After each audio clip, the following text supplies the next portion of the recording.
Hi everyone, welcome to my 19-week pregnancy vlog. I am Tuesday, Wednesday, Thursday, Friday, Saturday. I am 19 weeks, 4 days pregnant.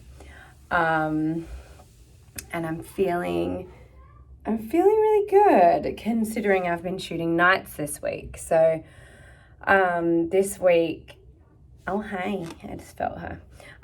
This week I have been working the last 4 nights, starting at 7:30 p.m. and shooting all the way through till 7 a.m. That has been really interesting. I haven't been sleeping a lot.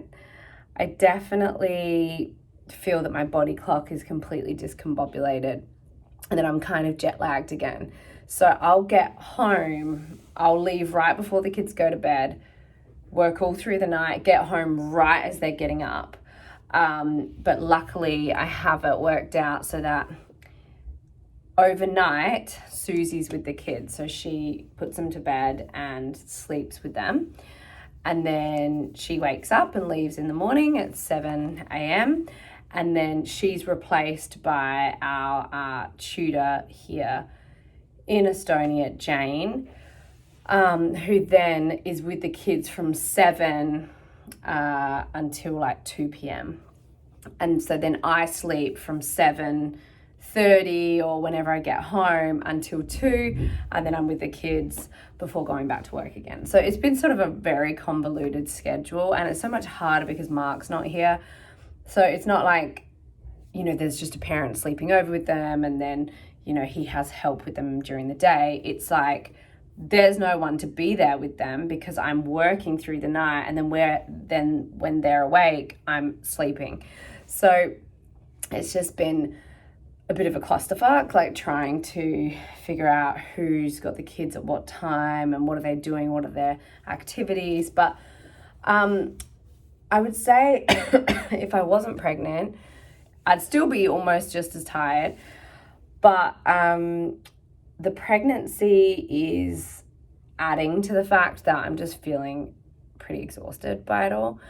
And I'm like, oh, this is how like nurses do it. They have night shifts all the time. And what about if they don't have a babysitter in the morning to be with their kids? I'm like, when are they sleeping? So it's just been sort of a wild week. But the good news is Mark is arriving here on Monday, which is wonderful because actually there's a current restriction for all US citizens getting into Estonia. So we had to get special permission for him to come in, prove that we are here for work and that we're his immediate family. And it was a bit of a lengthy process. And actually it's just another reminder that the world is in such a sensitive place right now that there are no guarantees. For half a second last week was like, oh, I'm just going to have to finish this film without that other parental support for the children. And that just would have broken Bodhi's heart. Bodhi in particular, that the younger kids, they kind of just get in the flow of where we are. And I've noticed this is kind of the first time when we've sort of split up and the kids have come with me and Mark stayed at home, where he's like, I'm just not used to you guys not being together. I want you to be together. And, I miss daddy. And then so I was like, oh, well, maybe next time Bodhi can like stay back with Mark for a few weeks and then come. I've never, as his mummy, like ever wanted to be separate from him ever. But now I was like, maybe he's at the age where that would be okay for him, being 7 now. But then obviously that breaks my heart, the idea of it. And then when I talked to him about it, I was like, no, because then I would miss you. So it's just, these little challenges, like being a working parent and having two parents that are working. And also my stepson lives in LA. So Mark is always constantly split between like making sure he's with Isaac, and if I'm working away with the other kids, making sure he's coming to see us. So he's always sort of existing in this world of like figuring out where he's going to be, and also what is he doing in his life. Like he wants to focus on his work too. So we've been having lots of kind of big conversations with the kids, mainly Bodhi, talking about that and thinking about the future and how can we stay together and not always be separate when I go off and do a job. So we've been talking about that a lot, especially now having a fourth baby between us and 5 kids total. What does that look like? You know, what sort of length jobs will we be doing? What's our maximum amount of time that we'd ever be away from each other? And I think like this time has been 4 weeks, and I think we've decided 3 weeks is the maximum. And, you know, for me, I just get very busy and I'm with the kids. So I just kind of get into the flow of it. But actually, I think for our family and for the sake of the children, like 3 weeks is that's a solid amount of time to be away. So now we're jumping into Mark's residency in Australia and making sure that Isaac can get into Australia because there are certain rules about who can and can't enter Australia. I've just booked a job that shoots in Australia playing a pregnant woman, which is amazing and was very unexpected. But it just sort of popped up. I got offered this job and it's only 3 weeks work and it's in Australia and it's with people that I know and that I love. So I can talk more about it later once I've signed on the dotted line. So I now have another job coming up, which is going to be great. But I also feel like, it's such a blessing from the universe because it's come at such a perfect time for me as I'm coming back into Australia, getting ready to have this baby, bang out, 2 weeks worth of work. It's 14 days of filming, make some money so that I know we're set for a while. And so that was a really beautiful universal blessing that came my way. And the fact that the woman's described as heavily pregnant, earth mama, it's like, I think I can play that. That's been kind of this week.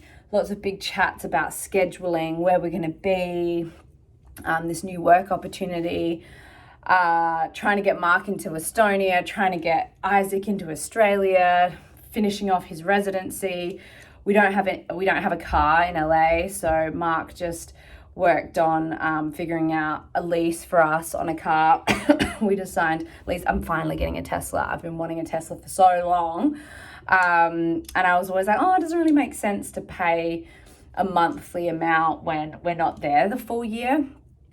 So I ended up just getting a smaller Tesla, and Mark's got basically a mum car. He got the wicked minivan with the sliding doors and so many seats. So we have one big car and one smaller car that we can zip around in. And so we just signed leases on that. We're getting the house ready.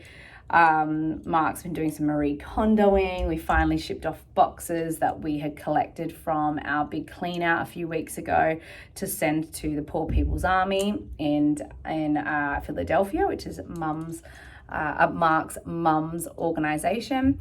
So she rehouses homeless people into abandoned homes. And so that was really cool. It was exciting to see how many boxes went off. 8 boxes, big boxes went off, filled with stuff, everything you could possibly need, which was great. That felt really nice. So this week has really been kind of big in terms of logistics, but then also working and figuring out stuff with the kids. Easter is coming up. Happy Easter. So I've been having to figure out vegan Easter eggs in Estonia. Just don't exist, by the way. Can't find them anywhere. I've been on such a mission. It's been 2 weeks. Finally, we figured it all out. And so I spent 2 hours the other day shopping in my 1 hour that I had off before I came back to be with the kids. Ran to the supermarket, grabbed all the things I needed, started making everything for Easter. I can't talk too loud because of the Easter bunny. And then we're doing a big egg hunt here in the hotel, which is, you just work with what you have. So we're doing a big Easter egg hunt and a scavenger hunt, and I'm doing that with another family. I talked about him last time, Tristan. He plays my son in the movie. His mum Edith and I have been working on this, and she's got 2 children, and all of our kids have been playing together. They played together all the time, which is so great. So that's going to be really fun. And just in terms of just the pregnancy stuff, I'm feeling tired. Oh my God, my bum is massive. Like, I just have a huge bottom right now. It is the thing that just goes first in my pregnancy. That's how I know I'm pregnant. I was just like, I just swell up, and my husband loves it. But I caught a glimpse in the mirror, and it had that amazing down lighting. And I looked back and I was like, oh my God. And I'm like, I'm not even halfway through. But this happens to me. This is where I pack on the pounds, get a big juicy butt, and thighs. And then, my belly feels pretty big. It's quite hard to hide it now in the movie. She's not pregnant in the movie. So there's constant conversation surrounding the belly. Oh, can you like lean over? Can your posture be this? Let's not wear this. Let's put a jacket over the top. Can you hide it with your arms? So that's just been quite funny to have to navigate the belly in the film. That's why I'm so glad this next job that I'm doing, I'm just pregnant and I can be pregnant,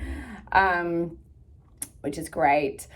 So that's been awesome. I feel her all the time now, just all the time. I love like tapping back when she taps on my belly. I just kind of tap back at her, and it's just so sweet having that connection and that reassurance that they're okay in there. I'll show you my belly. She's growing well. I'm wearing preggy jeans right now. Okay, so this is my 19-week bumpy. Hey y'all. And I'm feeling the kicks like down here a lot. And I can feel hardness in certain areas. I'm like, I think that's her booty. Oh my God, I think that they're her legs.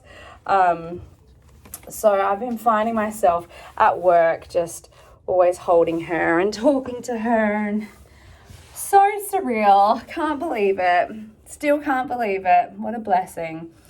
And I finally stopped sleeping on my stomach. I put all these pillows around me and I find that I'm waking up on my side now, which is great because I was starting to get a bit nervous about that. And I've been listening to Australian Birth Stories podcast, which I always love. Lots of really positive, amazing birth stories I'm listening to. Just getting me in the vibes. I've been watching a lot of videos on YouTube and on Instagram. So I follow a bunch of birthing Instagram pages, and I've been watching amazing water births. I just watched a woman's second birth. I knew it was her second birth. I was like, I think this is her second or third baby. I just really loved how she slowed it all down in the pushing stages. The baby was coming out. She didn't try and push the baby out too fast. She just slowed it all down. She used her breath. And it's just such a good reminder.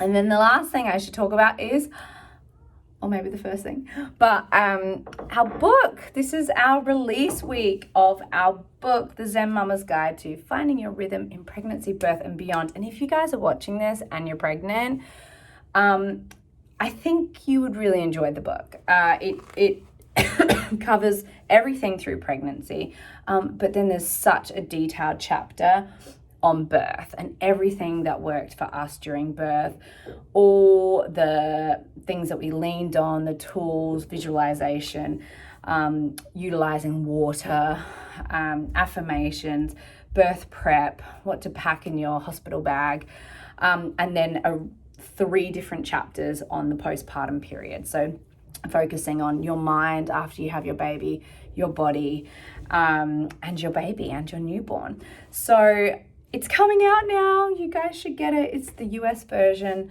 There are 1,000 links on the website. I'm sure you'll find it. You'll see it all over my Instagram this week. But that's been another thing we've been focusing on and getting really excited about. I can't believe I'm almost halfway through my pregnancy. OMG. All right, guys, I'm going to go now. I'm about to get picked up for work, but sending lots of love. Mwah! Bye.